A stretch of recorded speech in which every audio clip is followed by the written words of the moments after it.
মারো। আরে জীবনে একবারই এমপি হিসাব লাগতো না। যে ইজ্জত সম্মান আপনারা মাধবপুরের মানুষ দিচ্ছেন, বাকি জীবন আপনারা গোলামি করলো, আমারই তো দিন পরিশোধ হয় না। সিএনজি স্ট্যান্ড থেকে আমার মতো নেতা কেউ খাইছেন 30,000 মাসে, কেউ খাইছেন 20,000 মাসে, কেউ খাইছেন 10,000 মাসে। আরে রাজনীতি করার মানুষের গ্রামের পয়সা খাও, লজ্জা করে না তোমরা? মাধবপুর সোনারঘাট বালা টাকার জায়গা আছে নি? শ্রীমঙ্গল আছে, শ্রীমঙ্গল গ্রান্ড সুলতান আছে, বাহুবল আছে, প্যালেস। ভদ্রলোকরা গিয়া সবই কেন থাকে খেরে সোনাঘাট মাধবপুর, মাধবপুর সোনাঘাট দিকে মন্ত্রী আছিল, তাও তো ভদ্রভাবে একটা হোটেল নাই থাকার। খেরে থাকলো না কেন? আমরা কি তা পয়সা কম আছিল না? তা আপনারা কি জানেন মাধবপুর ওই খাসটি ব্রিজ আছে না, চিনুননি? ব্রিজের কাছে সিএনজি ওয়ালাদের কাছ থেকে প্রতি সিএনজির কাছ থেকে টেকা নিছেন পৌরসভায় 10, আর নেতা হলতে নিছেন 30 করে। এক একটা সিএনজির কাছ থেকে নিছেন 40 টাকা করিয়া। কত করিয়া নিছেন?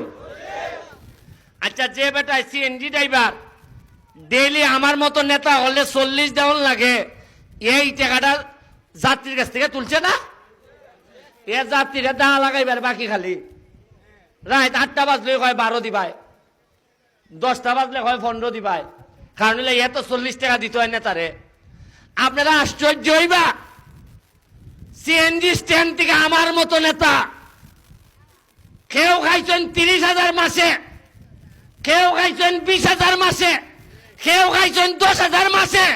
আরে রাজনীতি করার মানুষের গ্রামের পয়সা খাও, লজ্জা করে না তোমরা?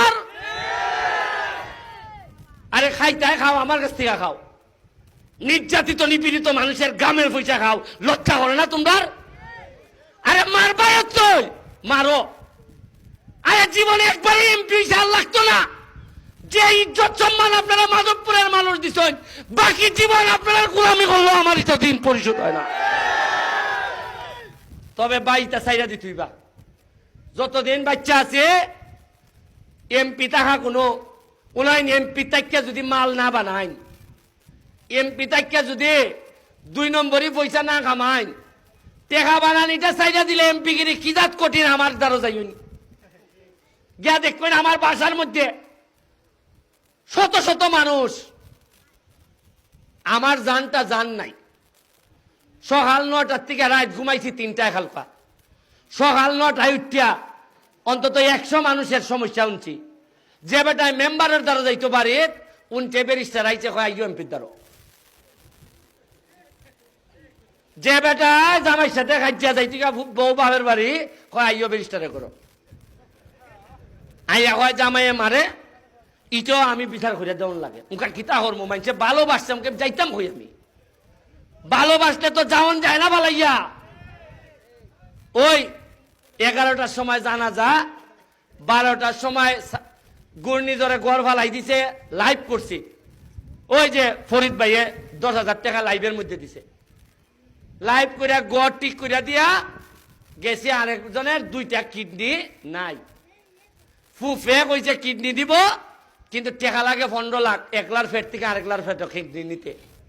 ওকাই 15 লাখ মানছে কইতাছে ব্যারিস্টার কেমনে ম্যানেজ করবাই দেখো। এরপরে গেলাম ধর্মগড়ের সাথে মিটিং, আমরা টুটুলেরা সহ চেয়ারম্যান সাহেব সহ মিটিং করলাম। কইরা বাগান মালিকদের সাথে মিটিং করলাম, চা বাগান মালিকদের সাথে মিটিং করে আমার নিশ্চিত করছে এরা আমার স্বপ্নগুলা সফল হইতাছে। মাধবপুরের মাটিতে মিনিমাম 2-3টা বড় বড় হোটেল হইতাছে, 3 স্টার হোটেল হইতাছে, যেটা আমাদের জন্য অনেক বেশি কর্মসংস্থানের ব্যবস্থা হইল। আপনি এখন চাইন মাধবপুর সোনারঘাট বালা টাকার জায়গা আছে নি? শ্রীমঙ্গল আছে, শ্রীমঙ্গল গ্রান্ড সুলতান আছে, বাহুবল আছে, প্যালেস।